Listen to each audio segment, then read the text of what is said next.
All right, I'm not going to take a ton of time with this because I have some crazy real estate numbers to go over, but when I'm talking to clients or potential clients, or especially other real estate professionals, the conversation goes to very often of how many houses do you sell, as if that's a measure on quality. Now, if I applied that logic to other things, I would go to McDonald's when I want the best burger, but I don't do that. Sure, McDonald's has its place, but not the best burger. I think we could all probably agree on that. If I want the best burger, I want to go to the person that obsesses over the details, the person that grinds their own meat, that makes sure the same amount of sesame seeds are in every bun. They have steady business, breakfast, lunch, and dinner, but of course they're not the biggest. But if you want the best burger, you want to go to that weirdo, the weirdo that obsesses over every single detail. You don't want to go to McDonald's because they sell the most when you want the best. And that's what I want to be. I want to be, well, I guess I want to be the weirdo. I want to be the one that obsesses over every single detail of a real estate transaction and makes it as good as possible. And bonus analogy, if you had a choice between taking a limo with champagne service and the guy that opens your door and gets you where you want to go, smooth drive, or you could pick the taxi. Questionable smells, has you gripping the seat while you're riding. They both cost about the same money. Which one do you want to choose? So I guess what I'm trying to say is I want to be the weirdo limo driver. Lloyd Christmas comes to my mind for some reason. I don't want to be him, but that's who pops in my head. That message must be resonating with a lot of you, because in a market where sales are down 20 to 25% or more than they were just a year or two ago, for me to not only maintain my business but to grow it during this time means that that message must be resonating with you. You must think I'm a weirdo limo driver too, and to me, that's just perfect. I want to tell you thank you. I will never take your trust for granted. It means so much to me. All right, on the market update, we're going to go through some national news really quick. Then we're going to break down the numbers in the local Winston-Salem, Greensboro, and High Point market. I'm Jeff Valentino, local weirdo / real estate expert. If you need help buying or selling, my contact information is below. But first, the national news. Warren Buffett's been in the news a couple times in the last week or so. The first is some stocks that he is currently selling and getting rid of. These are in a variety of different sectors as he trims back on some sectors that he doesn't think will do as well in the future. But more importantly, especially relevant to our conversation, is where Warren Buffett is buying right now. Warren Buffett is investing heavily in national home builders. This complements already the real estate company that he owns and a number of other companies in the real estate space. I only bring this up to tell you that if, Warren Buffett, most people would agree, pretty smart guy, good investor. If he's selling one and buying in another sector, that should give you an idea of the overall strength, what he sees for the near long term. I think that's kind of a big deal for a couple different reasons. One is just like I just mentioned, the overall strength of the real estate market going forward. But two, because we have so many sellers that are locked into these artificially lower interest rates, right?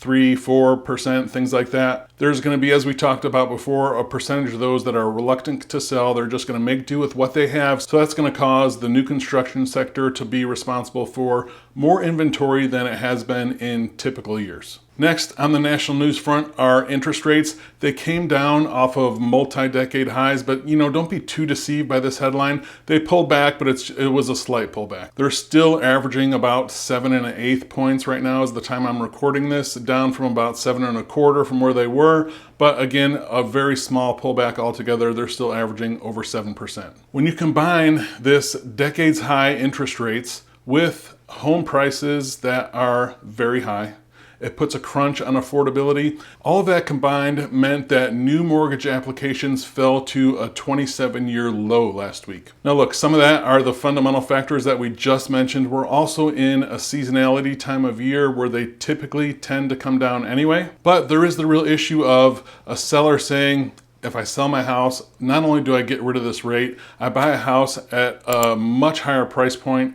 Am I going to get that much more space or the amenities that I want? If I can even find a house altogether, or should we just stay in the home that we have? Also combined with just a general lack of inventory that is making buyers hesitant, but again, the rates are making buyers hesitate as well. I did see quite a pullback in the last couple of weeks of buyers when rates really jumped up like this. Last time when that happened, they made an adjustment after a couple of weeks and came back in the market. So we'll see what happens with that. But those are some really important national items that are going on right now in the real estate world. On to the local numbers for Winston-Salem, Greensboro, High Point, surrounding area. Let's take a look at the overall numbers in the Winston-Salem and Greensboro before we look at the supply and demand numbers. Our total closed sales for the month of August came in at $19.92, which is an increase over July. We had a nice little jump up there, which we don't always see in the summertime, but it's still about 25% lower number of sales wise than it was in 2021 when we were coming out of the mad rush of the pandemic. Reflected in that is average sales price did come down slightly, but if you look at the graph, you see we're still near all-time highs on average sales price, again with rates putting a big crunch on affordability. All right, let's take a look at the supply numbers. So if we take a look at the month supply on a 3-year graph, you're going to see we had a really nice jump last month. Again, this is somewhat normal for the seasonality as people finish up the summer, kids go back to school, activity just slows down, so we tend to see supply jump this time of year. And actually the yellow circles go back to the previous year's same month of August. And you see just about, the last year we saw that same jump up, but the years before that we saw those come down as we're again in the midst of, just kind of a buying frenzy during the pandemic. So this is a sign that things are getting back to normal, just it's going slowly. And actually if we put up the 10-year graph on the same thing, months of supply, you're going to see just where we're at historically in the last 10 years. And that was a nice little jump we had, but if you just take this in for just frame of reference, you see our month supply is still very low. You also see that if you're looking on Zillow, Redfin, or Realtor, wherever you're looking at for houses for sale, there's just not a lot of supply of homes right now. Other good news towards a balancing market is we did see a jump in new listings in August. We don't always see that this time of year. Sometimes we see them come down. So to see new listings jump up and in August is, I think, a good sign as a more normalizing market. Same is reflected in the last supply number, the total number of homes for sale. We see a jump in total inventory. This is again throughout the triad, so Winston Salem, Greensboro, High Point, all the surrounding suburbs. We see the total homes for sale coming up slightly, but again, in a 10-year perspective, you can still see how low that is overall. Actually, in Forsyth County right now for Winston-Salem, we are under 500 total homes for sale in the entire county. So again, that's a low number. It's improving. It's much better than it was. But again, when I said a couple months ago, I would love to see Forsyth County itself have 600 or 700 homes for sale, because while we need 1,000 for a balanced market, just 600 or 700 would bring back a lot more choices for buyers, more competition for sellers, and we're improving slowly, but not quite there. All right, let's take a look now onto the demand numbers. First one is our median percent of list price held steady at 100%, which it seems like it's been there forever without a few exceptions of a dip below that last year and above that in the spring. That number is holding firm at 100%. Now remember, that doesn't mean that you always have to offer or pay at or over asking price. If you remember the 5 mistakes buyers are making right now video that I did a little while ago, one of the things buyers are doing wrong is overpaying, but this still is a good frame of reference as the market overall. Actually, days on market now, if we take a look at that, we see that actually dipped down one day to 8. So remember, we had that long time where it didn't change, then it hopped up, and now it's just kind of trickling back down slowly. 8 days on the market is still a short time. Remember, when we're taking that average, we're taking the ones that go 1 or 2 days and the ones that have been on there 70 and 80 days, and we're averaging all those out. So an average of 8 is still really low for days on market. Now, if I'm gonna get out the crystal ball and I'm gonna take a look into the future for the rest of this year, this last rate hike hit people hard. They jumped over 7, almost to 7.5. It seemed like it was going to at one point. It really took some steam out of these buyers. This was about the last 2 weeks of August and now into the first week of September. We saw a slowdown. Now, couple that with the seasonality of kids going back to school, summer ending, Labor Day, and this big rate hike, we saw some steam go out of the market, especially if you're looking at the $400,000 plus price point throughout the triad. I've spoken with a couple of different lenders, and they're telling me when they're quoting rates over 7%, it's just kind of cringe. I mean, it's tough, and it's tough on everyone. But last year, we had a rate jump. Again, it was not this much.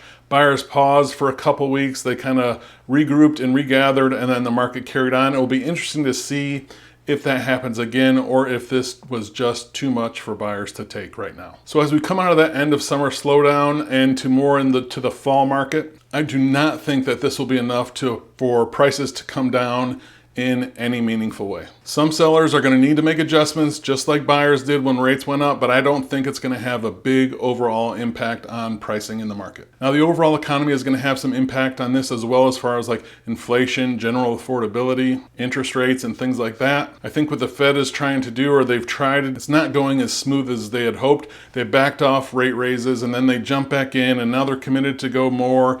And it just has a feeling of uneasiness, I guess, right now is a way to say it. Real estate is local, right? And in Winston-Salem, Greensboro, High Point, the Triad market, this is a growth market overall. Just like North Carolina is still a growth state. The fundamentals of our local economy, right? The unemployment numbers, the relative affordability of this part of the country versus others, combined with already steady demand, point to prices not coming down again in any meaningful way in the near future. I personally think they're going to appreciate. They're just going to go at just maybe the kind of what we were used to, the 1 to 2% a year. We're not going to see the 10 and 20% year over year anymore, but I don't think they're going to come down. Maybe they're going to flatten, but I don't think prices are going to come down, at least with what I'm seeing right now. It just seems to be a time of flux where buyers and sellers are going to have to adjust expectations and adapt quickly to a market that is not moving as fast as it was, but it's changing fast, right? An interest rate hike in 2 weeks really put a pause on the market. Then as we get back into, we see a hot home in a really popular neighborhood go on the market, it's got multiple offers again still on the first day. So things are changing, they're changing rapidly, and I think it's gonna kind of stay this way until rates really do come down in a meaningful way to the 6% range. Then, well, you know the drill. A bunch of people are going to pour back into the market. That's going to cause prices to rise. If you need help buying or selling real estate anywhere in the Triad, I'd love to be a resource for you. You can email me directly at jeff@govalentino.com. Thanks.